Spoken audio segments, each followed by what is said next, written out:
Good morning, guys. Welcome back to the second semester. Happy New Year to everybody.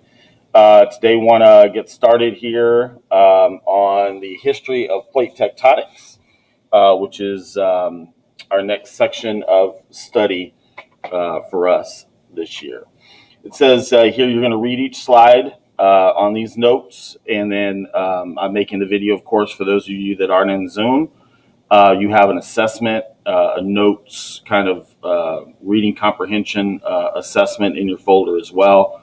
That's your first daily grade for this grading period and semester.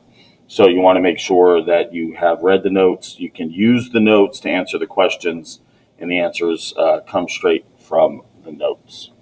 Okay, so TEKS 8.9a, describing the historical development of evidence that supports the plate tectonic theory. Now, in sixth grade, you spent some time talking about continental drift in plate tectonics. We're going to extend that a little bit more. In sixth grade, the focus was on geologic events such as earthquakes and volcanoes. The focus in eighth grade is to understand the landforms that are formed when the plates have moved and continents have collided. So landforms, for example, are things like mountains, valleys, plateaus, island arcs, and things like that. Okay, so it says many scientists have explored the idea that the continents have not always been in the same positions as they are in today. In 1596, the map maker Abraham Ortelius suggested that if a person simply looked at the continents on a map, one could see that they fit together. And so he was the first person to really look at South America and Africa and kind of look, if you can see here in the video right here, kind of look and see that those continents look like they fit together as well. So another thing I want you to pay attention to in this GIF here is India, and this is the country of India right here.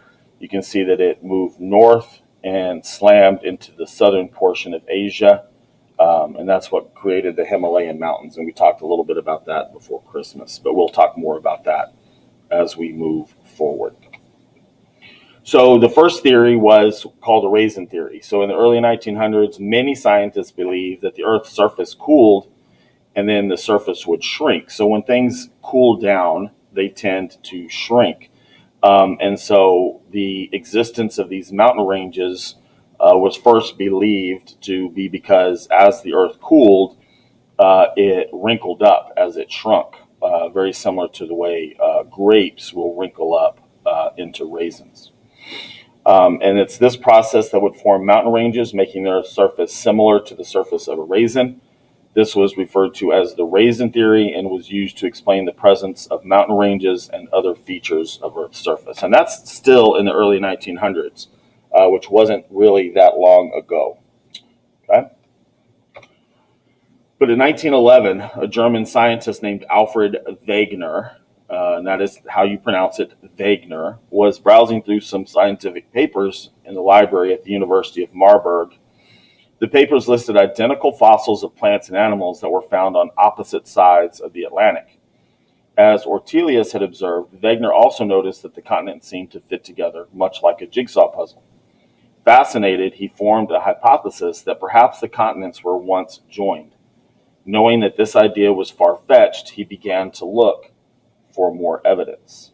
Okay, so one of his things was he found these identical fossils of plants and animals that were found on opposite sides of the Atlantic. And so plants can't swim. And so it was very hard for him to understand how a plant that was found in South America could be exactly the same as a plant found in Africa. There had to be some way that those seeds were transported across the Atlantic Ocean.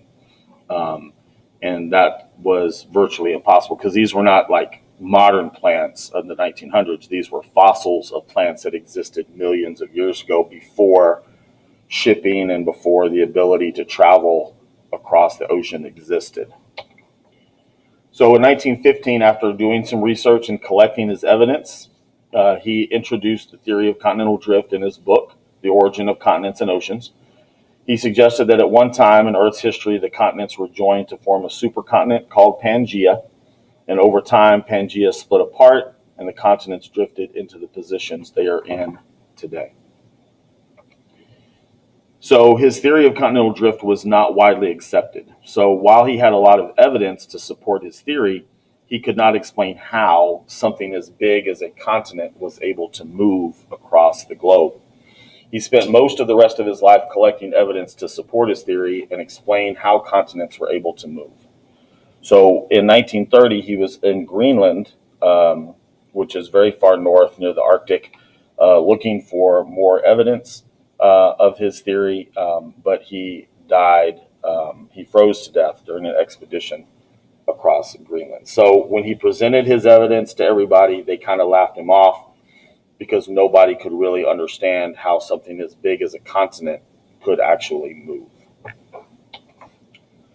So in the 1920s, ships with sonar began to map the seafloor, showing that the ocean floor was not flat, but much like what we see on the surface of the earth.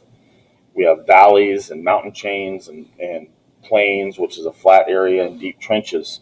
And during World War II, sonar technology had improved so much that the seafloor could be mapped at great depths. And the reason that we needed to do that was because during wartime of World War II, we had submarines, the enemy had submarines, and submarines don't have windows.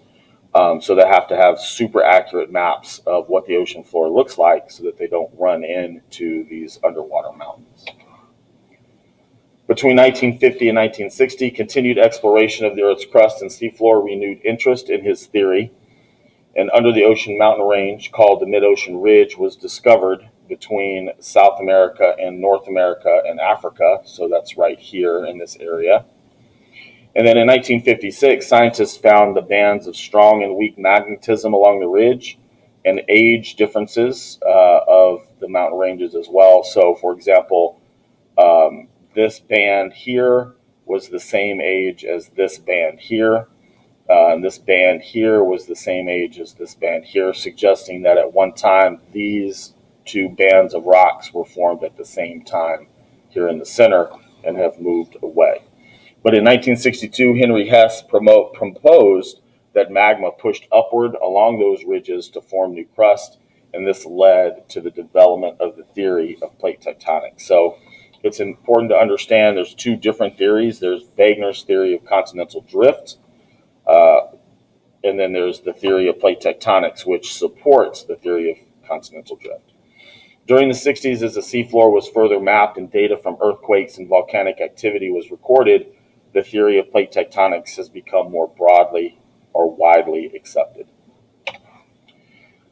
Today, much of the evidence to support the theory of plate tectonics is gathered by satellite technology. Scientists are able to measure the movement and speed of plates along the surface of the Earth. Tectonic plates float on the layer of the Earth called the asthenosphere, and we'll talk more about that here as we move forward. While Wegener was wrong on one major point, his original theory was sound, and the evidence he used is still researched today. He believed the continents simply pushed through the ocean floor. We know today that both the continents and ocean floor are solid plates that float on the semi-solid or liquid-like asthenosphere. This is why Wegener's term continental drift is not quite correct. Both the continent and the ocean crust move. Okay? So, again, at the end of the notes, there is an activity in Schoology where you have to answer those questions, and those questions come directly from the notes, word for word from the notes. You're just filling in the blanks to make sure that you understood the information that is in the notes. And that is your first grade for the 9 weeks. All right, guys. Again, Happy New Year. Welcome back. Have a good one.